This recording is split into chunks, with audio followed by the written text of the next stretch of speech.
অষ্টম শ্রেণীর প্রিয় শিক্ষার্থীরা, আমরা এখন এই ভিডিওতে তোমাদের এই যে 20 পাতার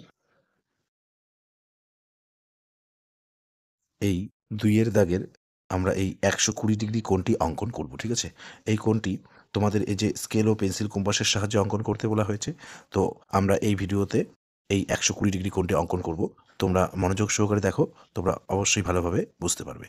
তো প্রিয় শিক্ষার্থীরা, আমরা এই যে 120 ডিগ্রি কোণটি পেন্সিল কম্পাস দিয়ে অঙ্কন করব। ঠিক আছে? আমাদের পেন্সিল কম্পাস দিয়ে অঙ্কন করতে বলা হয়েছে। তো তার জন্য আমরা প্রথমে এই যে খাতার পেজের মাঝে, ঠিক আছে, এখানে আমরা একটি যে কোনো ছোট করে একটি সরল রেখাংশ নেব। এই দেখো, ঠিক আছে? এই আমরা এখানে বিন্দু করব। বিন্দু করে এখানে আমরা নাম দেই এ, এখানে বিন্দু করে নাম দেই বি। এখন আমরা এই যে পেন্সিল কম্পাস দিয়ে যে কোনো একটি পরিমাপ নেব চিকন করে, ঠিক আছে? যে কোনো ব্যাসার্ধ নেব, নিয়ে এই আমরা এ বিন্দুতে বসাবো। পেন্সিল কম্পাসের কাঁটাটি আমরা এই এ বিন্দুতে বসাবো। বসিয়ে আমরা প্রথমে একটি অর্ধবৃত্তাকার চাপ নেব। ঠিক আছে? দেখো, এভাবে আমরা একটি অর্ধবৃত্তাকার চাপ নেব, নিয়ে এই দেখো এ বি সরল রেখাংশটিকে এই যে অর্ধবৃত্তাকার চাপটি এই যে এখানে ছেদ করেছে, এখানে বিন্দু উৎপন্ন হলো, এই বিন্দুর নাম দিই আমরা সি। এখন আমরা পেন্সিল কম্পাসের সেই পরিমাপটি, মানে যে পরিমাপটি প্রথমে নিয়ে আমরা অর্ধবৃত্তাকার চাপটি নিয়েছি সেই পরিমাপটি থাকবে।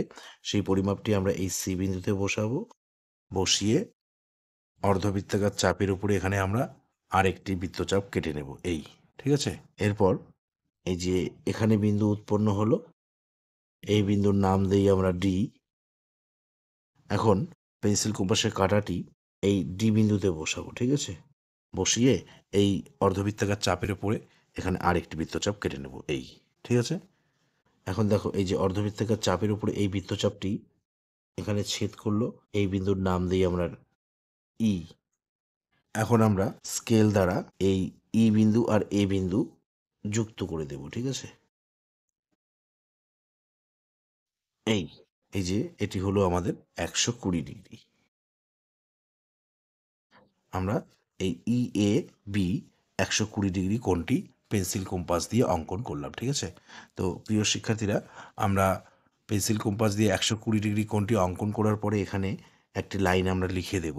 সুতরাং কোণ ই এ বি সমান 120 ডিগ্রি অঙ্কন করা হলো। তো প্রিয় শিক্ষার্থীরা, এই ভিডিওতে এ পর্যন্ত। ধন্যবাদ।